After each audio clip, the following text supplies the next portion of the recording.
Welcome back to the NBA Daily. I'm Dave DuFour. Coming up, we've got Pablo Torre because he found out some more stuff about Kawhi Leonard and the Clippers. And Sam Amick comes in to round out the reporting from the Board of Governors meeting. Welcome back to the NBA Daily. Welcome back to the NBA Daily. Pablo Torre from Pablo Torre Finds Out. And of course, Pablo being here means he found out some more stuff. Please fill me in, Pablo, on the latest revelations in the Kawhi Leonard Los Angeles Clippers saga. A second Dennis? A second Dennis. How many Dennises, how many Deni are there going to be by the end of this, Dave? Thank you for having me back. Yeah. It's a lot to summarize. I will begin by simply saying that the way we did it on the show, it took an hour. And the hour is very carefully sort of structured. Yeah. And so you're not going to get that from me because my brain is mush at this point. So please go over to Pablo Torre Finds Out wherever you're listening or watching this, as always. But I'm happy to give you sort of like my executive summary, the stuff that's risen to the top of my brain. And the real headline here is that when Kawhi Leonard was not being paid for months, this is the second payment he was due from Aspiration in that no-show endorsement deal that has been, of course, the thing we've been talking about. So I don't think I need to summarize that. But that deal, his second payment, quarterly payment, was late. It was due September, wasn't paid September, wasn't paid October, wasn't paid November. And so it gets rescheduled finally for December 15th. And at the same time, the company is in default. It is broke. They are laying off 20% of the staff. They've already lost the CEO and the co-founder, Andre Cherny, who signed the endorsement deal, by the way. That guy out of the company by this point. They lose the president. They lose the general counsel. It's chaos. And I got a second source on tape with voice modulation for the same reasons. And they attested to this. And so anyway, that's a long windup to say they didn't have any money to pay Kawhi Leonard. And so something happened, which was 9 days before they got $1.99 million from somebody who had never put money into Aspiration before. This person had invested at this moment in time. And in fact, on the purchase agreement of stock, which of course I acquired and we cite in the episode extensively, there is the details. Company is in default. The independent auditor from KPMG had resigned by this point. They were facing 7 figures, at least in litigation. They were being probed already by the SEC and FINRA.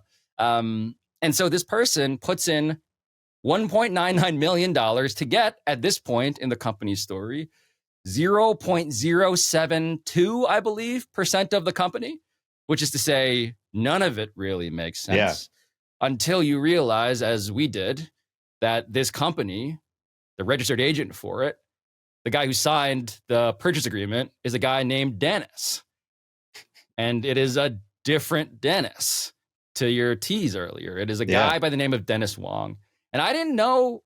Look, this is where I'm embarrassed, and I will hand up, Dave. I am a Harvard grad who is Asian American, who covers and thinks about the NBA all the time.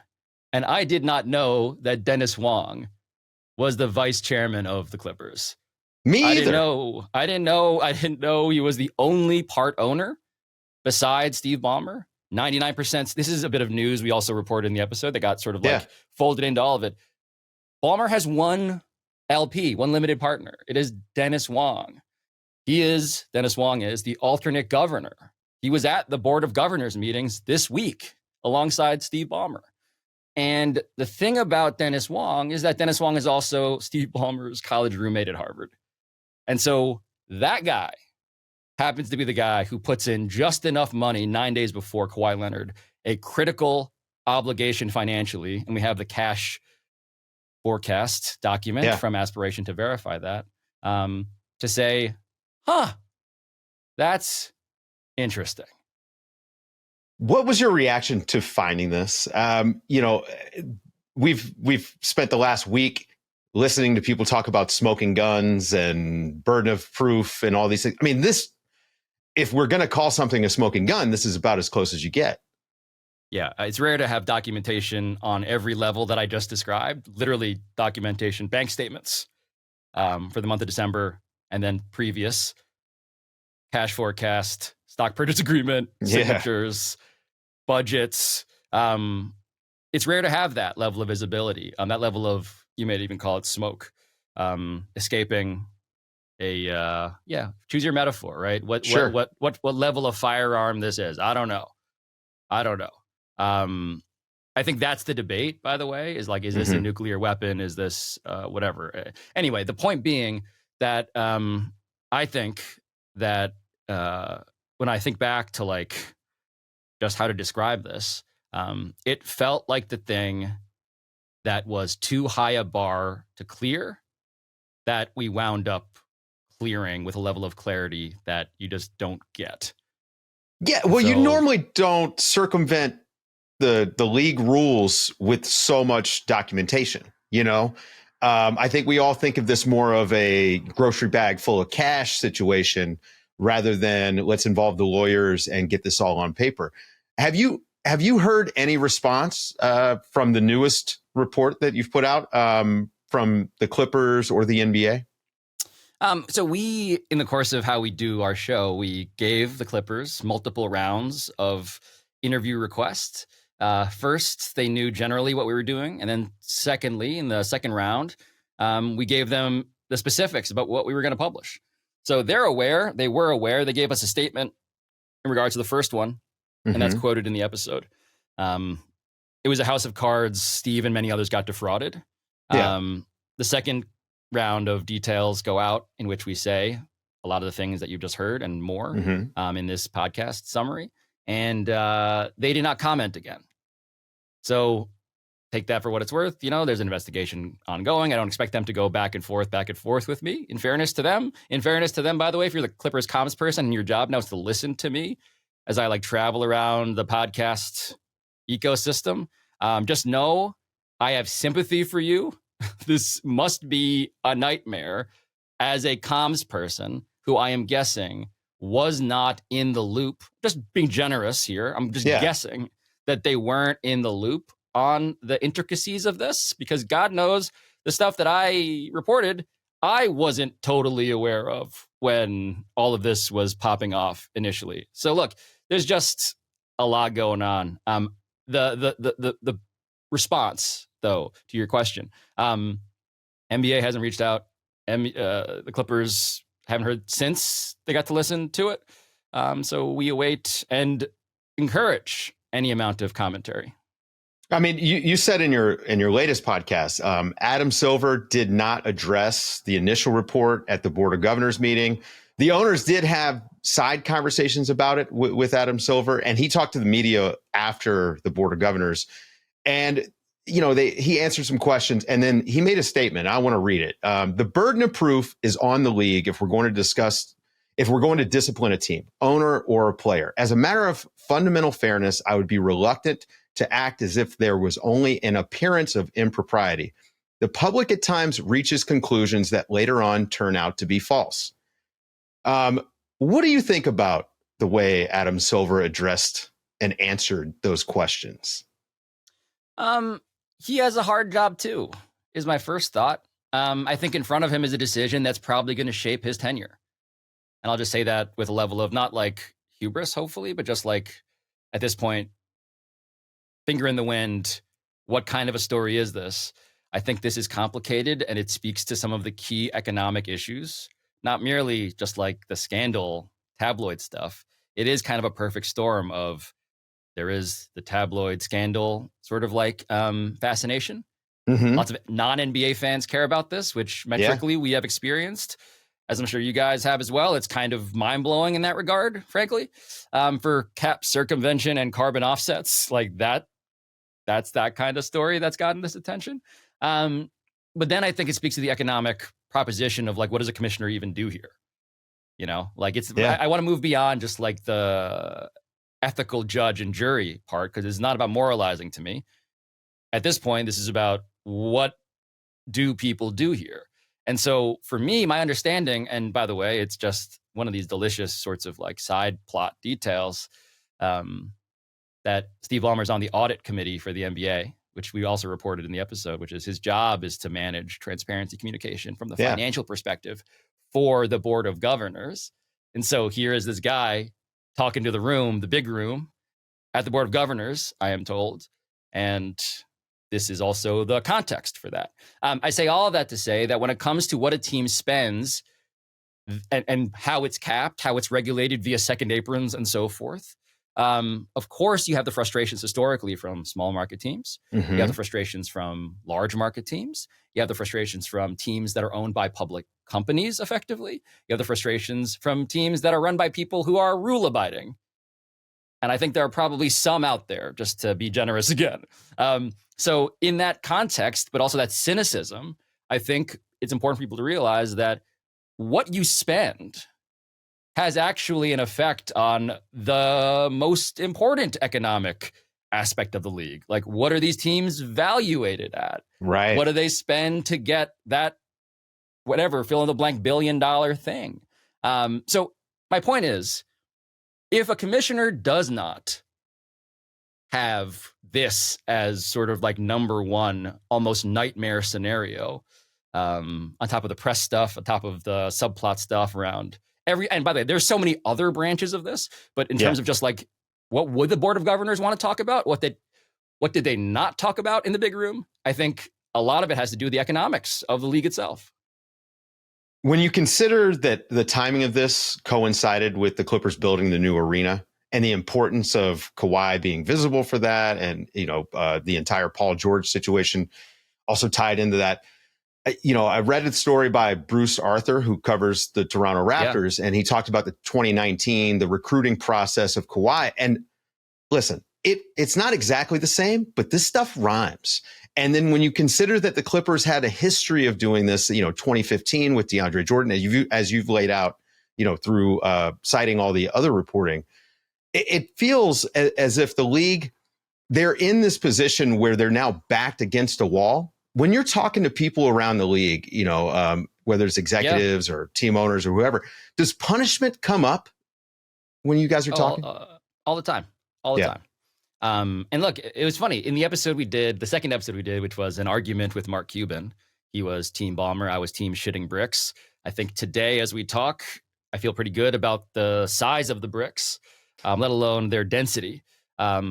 For the record. But I say that to say that Mark told me something in the episode, which I will use as just a general descriptor for how some owners, and he's a minority owner, 27% of the Mavericks, of course, still, former controlling owner. He said, if this is true, if your reporting is true, then it's over. It's worse than Joe Smith. It is worth a punishment in excess of what Joe Smith and the Glenn Taylor and the Kevin McHale and the T-Wolves saga a quarter century ago was, inflation adjusted. And I think that is, frankly, a thing I hear a lot. Now, if I'm hearing it personally, keep in mind, I'm probably hearing from some people who want to tell me that because I'm the guy reporting this stuff, which seems to demand some level of serious, unprecedented accountability, which I think is warranted based on just like the weighing of evidence and just the scope and all the things I was just referring to. I also think, though, that everybody's realistic that this is Adam's decision. So to me, like we could, and we do in the episode, by the way. Here is the letter of the law as described. It is direct or circumstantial. Can it be rationally explained? Which is a key phrase in the CBA. This is collectively bargain language again. And yet everybody knows that the law I described is not actual law.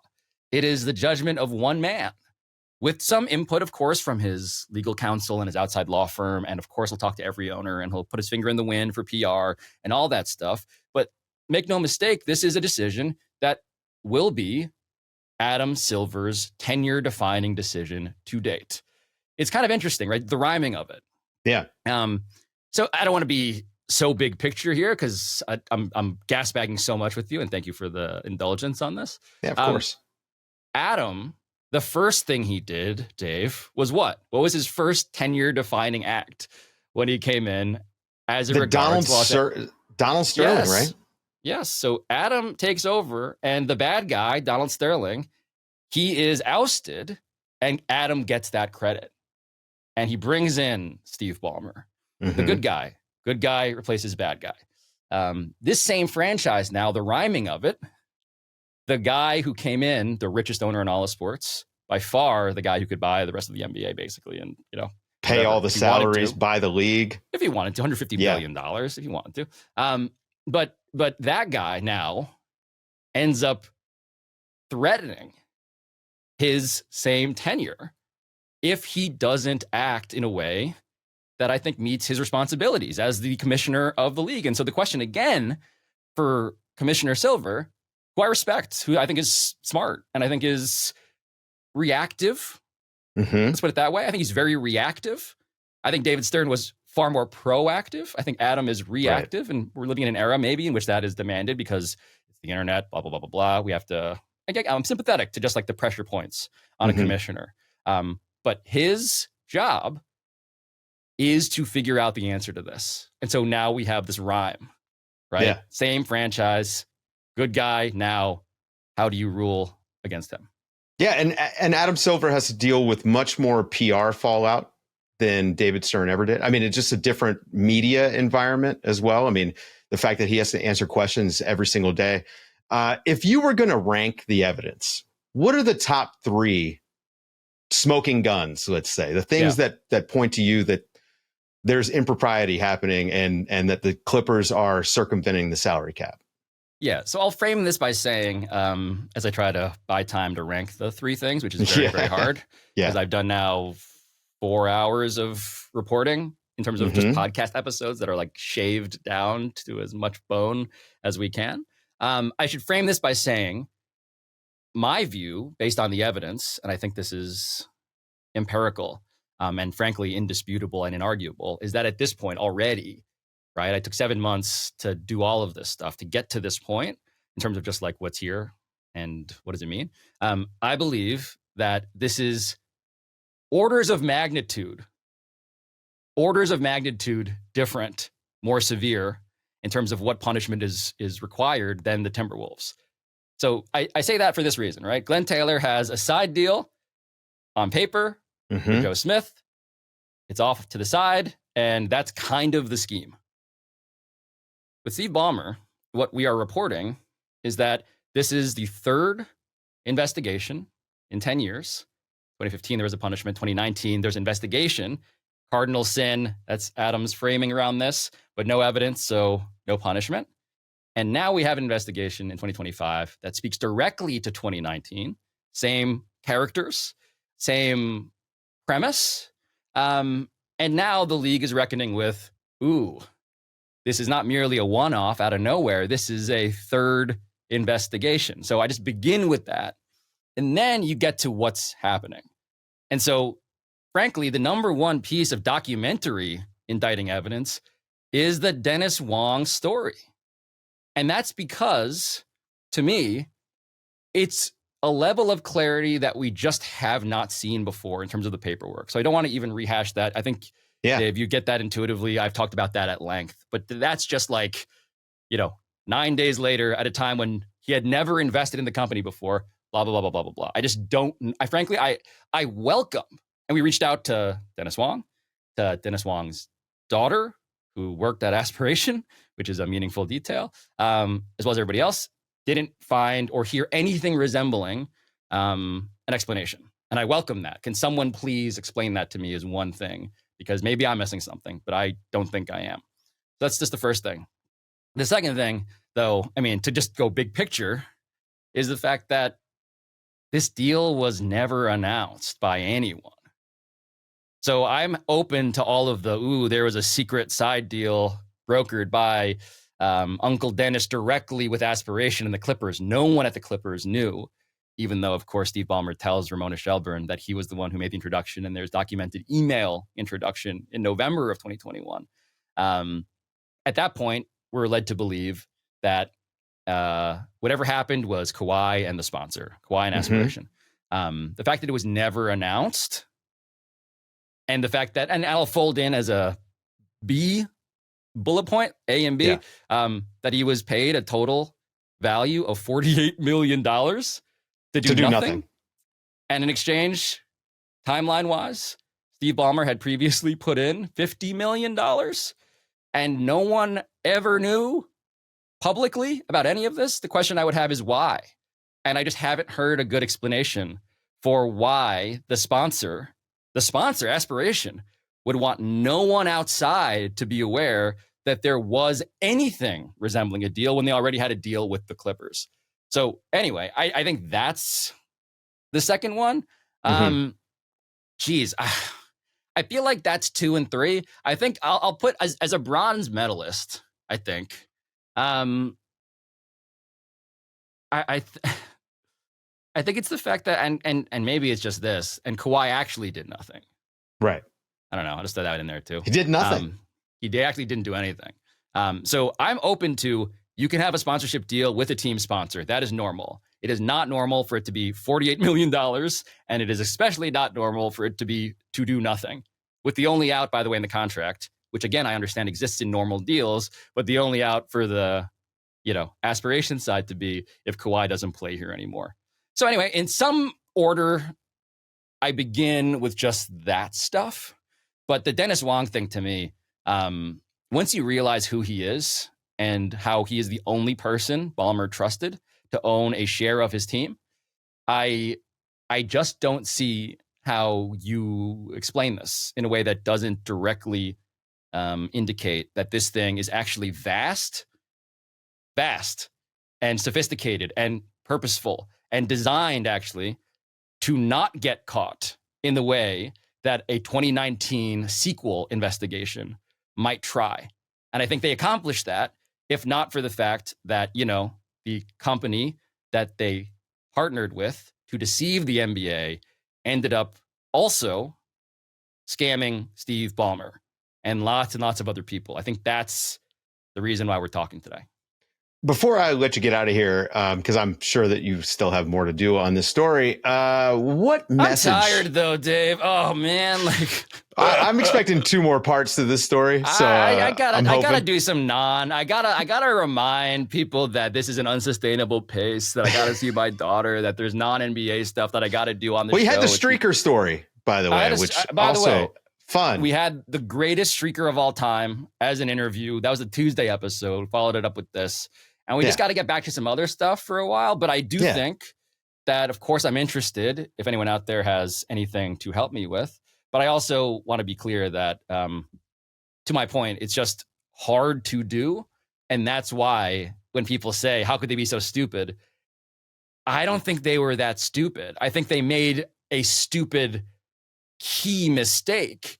But the scheme, as being revealed and orchestrated and engineered, was chess. It was absolute chess in a way that allows people to spin for as long as they have. Yeah, I mean, the plausible deniability here is through the roof. And if the company never fails, none of this comes to light. I mean, I don't see a scenario where anyone finds out about this if it isn't for the failure of the company and then the preceding investigation. But I want to ask you, what sort of message does it send to the league and to fans if this isn't enough evidence to hammer the Clippers and to actually mete out some punishment? Yeah, I think that I would just quote Adam's own words, right? This is a cardinal sin. I grew up Catholic. I was an altar server. I'm told that cardinal sins are the worst ones, maybe the worst one. I am told also that integrity of the game is paramount. I am told that when it comes to what the NBA values as an economic concern, fair play, which you can see, by the way, scandals over in Europe, right? Yeah. What money is not being disclosed? How are people getting advantages that give them advantages over rule abiders? There's also just the premise of precedent, right? Like, the reason I say this is orders of magnitude beyond is that this, if it's not dealt with at the level of, let's just call it, the highest degree of severity, right? I think you've basically said to everybody, here is the roadmap for how to treat the most cardinal rule of the NBA as a suggestion, as opposed to what feels like a rule. And so I'm just trying to see it from their perspective. Like, as a fan, which is your question, I'll get to that now. I would have incredible, what's the word I want to use to be careful? I would have incredible frustration with believing that this game is actually on the up and up. Yeah, it's like, I don't know how you avoid that. I don't know how you avoid that premise that how can you trust the product if at the highest levels the cardinal sins are being governed in this way. I don't know. What do you think on that, Dave? Because I'm curious. I don't want to be the only. I'm not the judge and jury. I just am trying to put together what logically seems correct. Well, this also, I will say that in our world, the way that it works right now, we watch the rich and powerful get away with so many things, and this is small potatoes because it's a basketball league. But I think that I probably echo a lot of people when I say that I'd like to see the hammer dropped on some cheaters. And it's a little bit of comeuppance. It's wrong time for Steve Ballmer and the Clippers maybe to have done this. But if you're going to have rules in place and they can just be ignored, why can't the Memphis Grizzlies play with 6 guys on the court? Why can't the Golden State Warriors put a 4-point line? If the rules are arbitrary, you no longer have the sport. So what's the point, And I think that you're right to put it in 2025, right? So think about just the larger question of credibility that any sport faces, but particularly the NBA, which has a concurrent. By the way, it is kind of surreal that simultaneous to this, the NBA also announces, we're talking Wednesday, NBA announces, also we're investigating Malik Beasley for what he did in alleged gambling context. And that's another episode of the show that we did. Right. So what I'm saying is that there are multiple parallel, almost existential questions around what is this sport and can you trust it as a sport to put your money on, as a sport to put your money in, as a sport to spend your, frankly, like time and energy caring about. And by the way, I have sympathy, right? Like everybody, of course, what they want is a fair product that everybody can feel comfortable gambling on, buying tickets for, buying merch for. I'm arguing about with the knowledge that in sports, and this is, I think, your larger sort of like big picture social observation, in which sports does resemble a meritocracy. I love sports because it is ostensibly a place where people need to care about fair play. Now, I am not, of course, so naive as to think that it is the arbiter of fairness. There are lots of scandals all the time that we investigate. Sure. But the premise of, do you care enough to punish it when it's presented in front of you, feels like, and not to belabor this, it feels like a very hard question for Adam Silver on one level and a remarkably easy one on another. I think the question I always ask myself, as maybe Donald Sterling and the people punishing him at that point did, right? When Silver said, or effectively facilitated the sale of the team to Steve Ballmer, I think one question he probably had was, which character am I in the documentary? Right? In X number of years, when the documentary is made about this time, who am I going to be? And I urge anybody who is considering this seriously to ask themselves that question. It's the question that I ask myself when I'm making episodes. What is this going to look like in the future, as well as right now? And I think on that level, I'll be blunt, I don't think it's a very hard call. But that's personally just my point of view. I tend to agree with you. The evidence feels pretty overwhelming. And I think Adam Silver's legacy is 100% on the line. I mean, he's been a great commissioner for the owners. And I think it's time for him to be a better commissioner for the league. And the competitive nature of the league is at risk right now. If, as you said, this is the blueprint for how to do it, if you want to do it off the books, and they just happen to get caught. Pablo Torre found out. Go and listen. Go and subscribe on YouTube. Pablo Torre finds out. Pablo, again, amazing work. I'm hoping that we're going to see more of this story. I'm assuming the PTFO tip line is blowing up right now. It is open, but I am sleepy, Dave. I'm so tired. I am open to whatever comes next, but I hesitate to raise expectations beyond this. I would just like people to chew on this for a while And in the meantime, I have lots of things to say about it if you're ever interested. So thanks for having me. Yeah, guys, go and check him out. We'll be back after the break with more on Kawhi and the Clippers.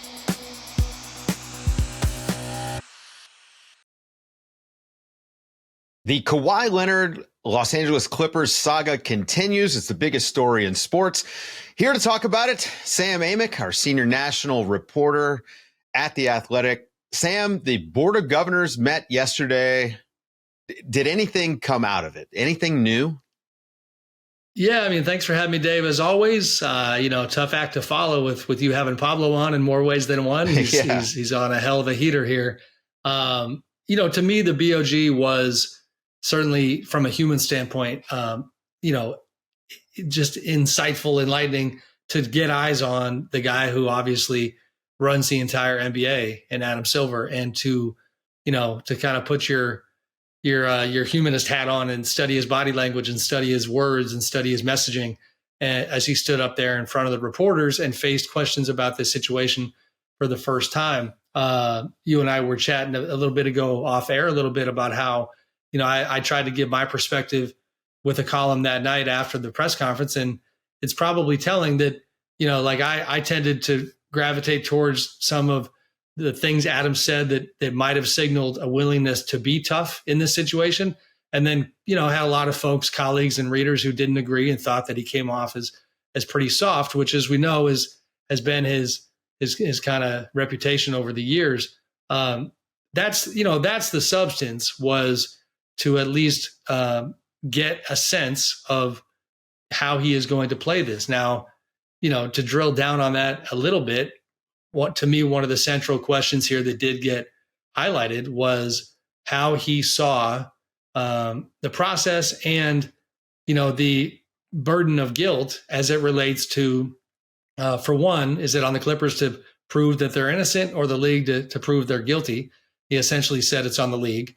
And he was asked about language in the collective bargaining agreement about circumstantial evidence being enough for the league to exact penalties, which that is the case. And when given a chance to essentially say, that yes, circumstantial is enough and it's not a good look, he in fact pushed it the other way and said that, we need hard evidence and let's let the investigation roll out.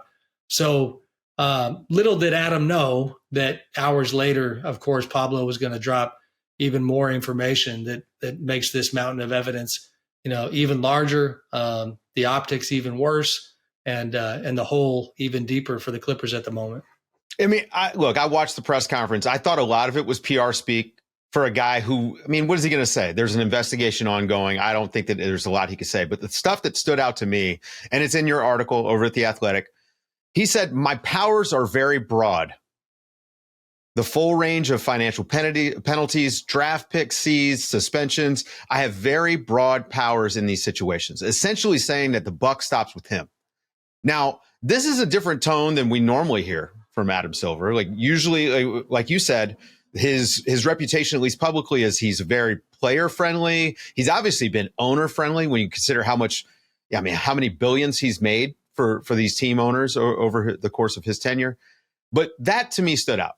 My powers are very broad. Is that why you felt like he was having a harder tone? I did, because it seems like it would have been, first of all, to give quick context, Vinny Goodwill of Yahoo Sports, who is headed to ESPN. Congrats, Vinny. Happy for you, buddy. Vinny asked the question, and it was a two-part question. And you could argue that Adam actually ducked the second part of it first because he didn't answer the question about his powers.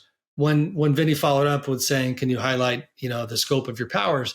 To me, it would have been pretty easy for Adam to say, we are early in the process. Let's focus on the investigation, rather than even, putting some of that stuff into the ether when it comes to acknowledging drastic penalties such as draft picks being seized, and all the other examples that he gave. I will admit, from a rhetoric standpoint, I might have a low bar when it comes to Adam Silver, and that's not a criticism. But David Stern was obviously known as the guy who would pound his fist every day of the week. Adam is not. But it is, objectively, it's a really interesting situation to watch how he is going to move through this controversy because, as you know, at the outset of his tenure, he's barely got the job, and the Donald Sterling saga unfolds. And that one was so different in so many ways, but Adam obviously came down incredibly hard in that one. And so he does have that in him. Again, could not be a more different situation in terms of the grievances. But I just thought that it did mean something that he was willing to acknowledge some of the darker possibilities here for the Clippers. When you're talking to people around the league, the last week, what are they saying about this? I mean, is there a lot of hand waving? This sort of stuff happens all the time. I mean, this seems pretty egregious to me. If this happens all the time, it definitely doesn't happen to this magnitude. But, is it dismissive, or are people actually expecting something to come of this? Well, those are two different questions. I'll hit the first one. What are people saying? The only people that have been dismissive about this, if I'm being frank, like they have skin in the game. They're either on the Clippers side, or not dismissive is the wrong word, who indicate that, see it one way where they're not at fault here. It's those parties. It might be somebody tied to the player community who would rather not see, this type of a controversy because it could have a domino effect if they were found to be guilty. In terms of objective people across the league, the vast majority, 100% think this happened. And some others simply say, just showing a more measured approach, I want to wait and see what the investigation confirms. But, I talked to one pretty prominent agent yesterday and asked him the same question you asked me, because you're almost trying to multiply conversations when you talk to people. And he said, I haven't talked to anybody who doesn't think this happened. Then you have the second part of your question, which is what they think of what might happen. And that's a moving target right now. I haven't had a ton of conversations in relation to the information this morning, and to keep with the whole smoking gun, kind of framing of this. It's like there was already a fair amount of smoke. And now they talk about I know this is not how teams or parties get convicted, even in sports leagues, but there's an insult to our intelligence threshold with some of this material. Now, it started with the no-show endorsement deal where all of us were within our right to say, stop it. Like, just tell it, why the hell would this company, not only give a $28 million deal, but add $20 million in shares on top of that. And that amount just so happens to be so close to the amount that the owner invested. So $48 million compared to $50 million. That was phase one. Well, now with Pablo's latest reporting, now you're talking about, okay, you have a company that is absolutely drowning and headed towards bankruptcy, and everybody knows it. And you have a party and Kawhi Leonard and his uncle and his representative, Dennis Robertson, upset that they're not getting paid. There's no world in which their payment should be a priority at that point in time. The company is dying. Furthermore, it makes no sense that Dennis Wong would invest nearly $2 million at that time. A, it's a bad investment. If you want to make that argument, like, that's just, it makes no sense. B, it's not enough money to save the company. So you can't go down that track. And so to have that kind of investment come in such close proximity to when Kawhi gets paid a similar amount, I don't know what, again, the involved parties want us to do here. And I also don't know what it's going to take ultimately for the league to kind of finally break and say, yeah, we gotta hammer him here. So, and to reiterate, it's circumstantial evidence is spelled out in the CBA. And this is beyond that. I mean, there's literally a paper trail. And as you even just pointed out, you're getting to the point where if nothing comes of it, or if it's, let's say, a light punishment, a draft pick or two and a fine, well, now you're throwing it into the face of the fan who says, well, this league isn't operating, on the up and up. How is this a level playing field if you can have the richest owner in professional sports circumventing the rules and the salary cap to pay players extra? This is the entire purpose of the salary cap, is to create a level playing field amongst the teams. It is. And it's also, man, the landscape among the owners in the league is so nuanced and so, so honestly hard to navigate when you try to figure out what his peers want, because competitively you hear, people say that just on balance that these owners are all competitive, so they'd be fine if one of the ones that is pretty good at it got torn down. Now that sounds malicious, but it's sports, it's competition. Yeah. It is what it is. Now that's just a general observation. But then you have the philosophy that, because of Ballmer's wealth and the prospect of the NBA possibly taking him on, if he fought it and you wind up in court, and I think we've talked about this before, then through discovery, maybe you have fear from the other owners that some of their skeletons might get exposed, because of the effort to take Ballmer or the Clippers down or to punish them severely. So you have a lot of mixed motivations happening among the owners. And so I don't think there's a monolith or a consensus. Again, I think the personal dynamics matter here too, Dave, and they don't lead us to a conclusion, but they should be highlighted. Steve Ballmer is a beloved member of the Board of Governors from the standpoint of the league. I reported yesterday that he remains, even through this situation, he is the chairman of the league's audit committee for the Board of Governors. That's a hell of an irony, by the way. Like, was he there in a hot dog costume yesterday, or like? I mean, one of the gatekeepers of the league's financial books at a time when they are digging into his financial books is pretty rich, and that's a position that he's had for the better part of a decade since Adam Silver took over. So, I mentioned All-Star Weekend. He paid for that immaculate arena all with his own money.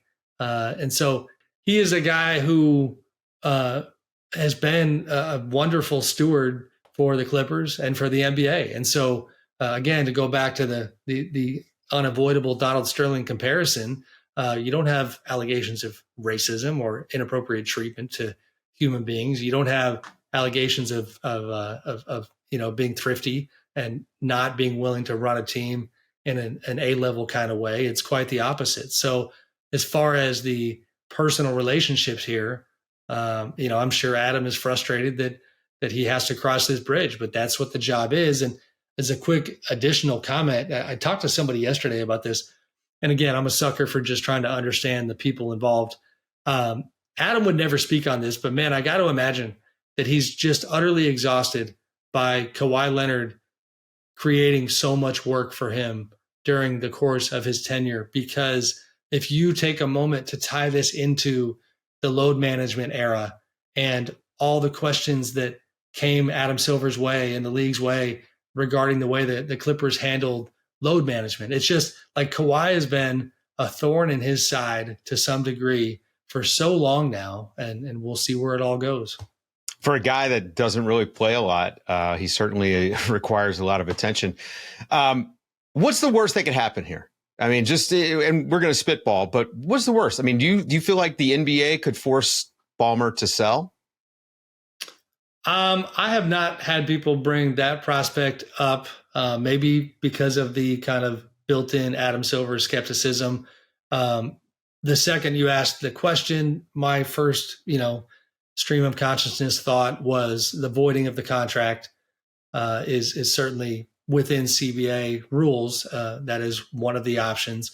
You could have severe suspensions for, we'll see, like if they do anything, does it fall on Ballmer? Does it fall on Dennis Wong? Does it fall on the front office? Those people are all in play. Player can also be punished as well. But again, I kind of, not to connect, this is a loose thread, but it kind of goes back to the Board of Governors moment and why I decided to highlight Adam's choice to even mention some of those possibilities, because, I thought he would take a step-by-step approach to it and try to keep people from even assuming that penalties were coming. When you talk about the possible penalties, then I think people start to think that, that one, if not more of them are coming down the pike. Do you think this is going to get settled before we get to training camp? No, not even close. No. Do you think we go into the season still doing this investigation? Yeah. I mean, honestly, Dave, apples to oranges, but the Robert Sarver investigation with the Suns took a year. Think about what you just asked me. Is there any chance they make him sell the team? Those stakes could not be higher. So if do I think it'll take a year? Probably not a year, but I think it's going to certainly be months.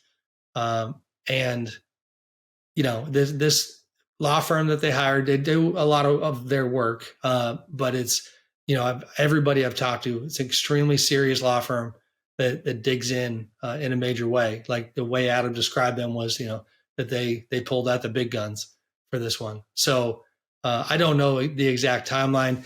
I did have some people suggest that it might get sped up by the fact that because the Clippers had already been investigated by the Department of Justice regarding, the fraud case that led to, a agreement to plead guilty on the part of Joe Sandberg, the Clippers, they've already kind of like gotten their paperwork, whatever their case is, it has already been at the ready because they dealt with with the feds. So maybe that speeds you up a little bit. But yeah, I think we're in for a long haul here. Yeah, the story's not going to go anywhere. Sam Amick, go and read him over at The Athletic. He's going to be on top of this. And obviously, we got basketball coming up soon, Sam. I don't know if you remember, we cover basketball for a living. We'll get there one of these days, man. Not court proceedings. Mid-September. We got 40 days. Who knew it would be like this? I know. Well, we were all saying, hey, it's been a boring summer, and now here's the fall, and it is definitely not boring. Guys, go and follow him, and if you follow him on the app, you get a notification every single time a new story posts. Thanks to Pablo Torre for joining us and going in more depth on the second Dennis. Go and check out Pablo Torre Finds Out. That's going to do it for the show. Thank you guys for listening, and we'll be back with more team previews and probably a lot more Kawhi news.